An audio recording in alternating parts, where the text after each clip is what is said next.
You're listening to The World at 8 with Lynn Mozart. The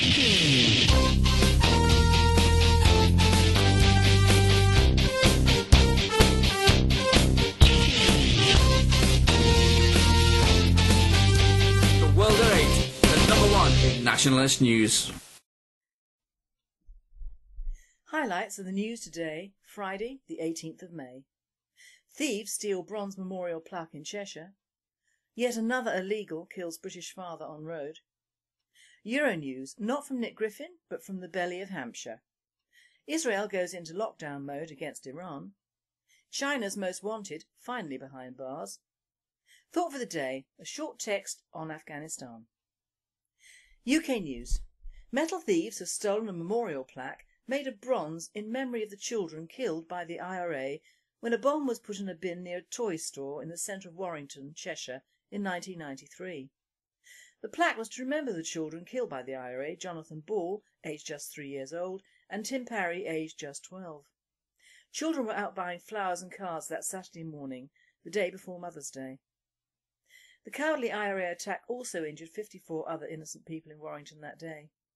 One reporter said, "Can you imagine a certain person from the TUC who marched through Liverpool with IRA supporters to put his hand in his pocket for a new plaque?" An illegal immigrant has killed Malcolm Anderson, a British father of 4, when he fell asleep at the wheel whilst having no insurance or driving licence. The question must be asked, why was this man not tracked down and deported? After all, he had been in Britain for a decade, unchecked by police, probably because of the race card. Iqbal Singh gave a false name to police after the crash to avoid being deported.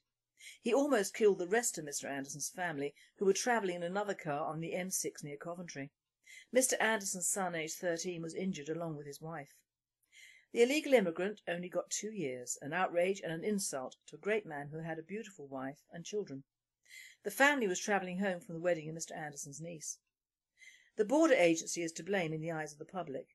In the year 2000, Iqbal was refused entry into Britain after going on the run. The border agency did not capture him and remove him out of the country. A World at 8 reporter commented that we must understand that the border agency is staffed by immigrants, understaffed by Brits, and not encouraged to actually do their jobs. The problem of illegals has now become so large and so endemic that it is beyond normal actions. Euronews. Today we will have to do without the dulcet tones of Nick Griffin MEP because the poor man has taken a short holiday for the last week. There are a few pictures from the Norfolk Broads on his TwitPics and he will be back with us Sunday. And of course with his own Euro report from the belly of the beast on Friday the 25th. Thought for the day, not from the belly of the beast, but from the belly of Hampshire. Well, as I certainly do not have the in-depth knowledge of the workings of the European Parliament, as does our Nick Griffin MEP, I am a newbie, so therefore had to resort to the web for information. On the short exploration I have made, they have been very busy boys in the EU this week. To name just 3 items, they are expanding the sanctions against Syria and have imposed asset freezes and visa bans on 3 persons and 2 firms associated with Syria's present regime. They are also increasing funding to the Afghan police, 2 of which incidentally killed 2 of our serving soldiers last week. Their funding is being increased for 2012 to 2013. This must be part of the building up of Afghanistan after a worldwide push to destroy it, both from the Russians and the Allies. The Schengen report is currently covering the potential Greek border problem. The EU are looking into the Ukraine because they fear the Ukrainian government is being politically motivated, and the Chinese are apparently coming out with a new method of controlling their industrial effluent.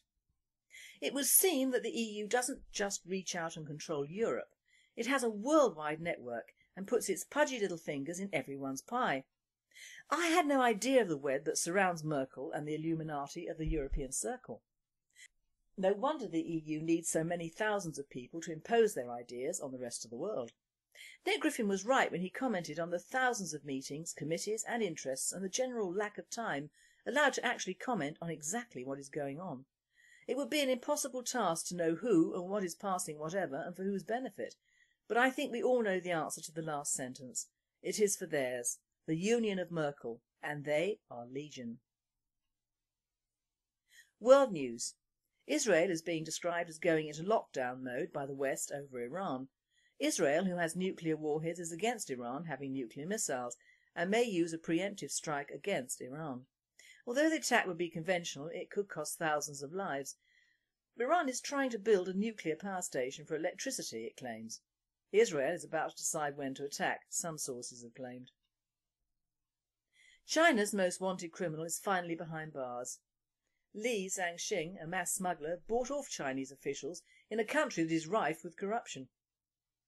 For years he paid off the communist government, who, like all commie countries, was doing it for the good of the people rubbish. Zhangxing received a life sentence. More than 25 officials were bribed by this criminal. Thought for the day. A short background about Afghanistan. The one good thing about research is that when you come across facts you would never know, and I have put this one into the world today just for interest. It is about Afghanistan, which is a country which should interest us as we are losing many brave men and women on that ground. I am starting and finishing with the Russian invasion of 1979. Afghanistan summarised the Cold War. From the West's point of view, Berlin, Korea, Hungary and Cuba had shown the way communism wanted to proceed, and Afghanistan was a continuation of this. In Christmas 1979, Russian paratroopers landed in Kabul, the capital of Afghanistan. The country was already in the grip of civil war. The Prime Minister, Hazifullah Amin, had tried to sweep aside Muslim tradition within Afghanistan because he wanted to lead a communist-based government, a belief that rejects religion, and this was another reason for such obvious discontent within that country. Thousands of Muslim leaders had been arrested and many more had fled the capital and gone to the mountains to escape Amin's place. Also, thousands of these men had joined the Mujahideen, a guerrilla force on a holy mission for Allah. They wanted the overthrow of the Amin government. To cap it all, the Mujahideen declared a jihad, a holy war, on the supporters of Amin. This was also extended to the Russians, who were now in Afghanistan trying to maintain the power of the Amin government. The Russians claimed that they had been invited in by the Amin government and that they were not invading the country. They claimed that their task was to support a legitimate government and that the Mujahideen were no more than terrorists. So on December the 27th, 1979, Amin was shot by the Russians and was replaced by Babrak Kemal.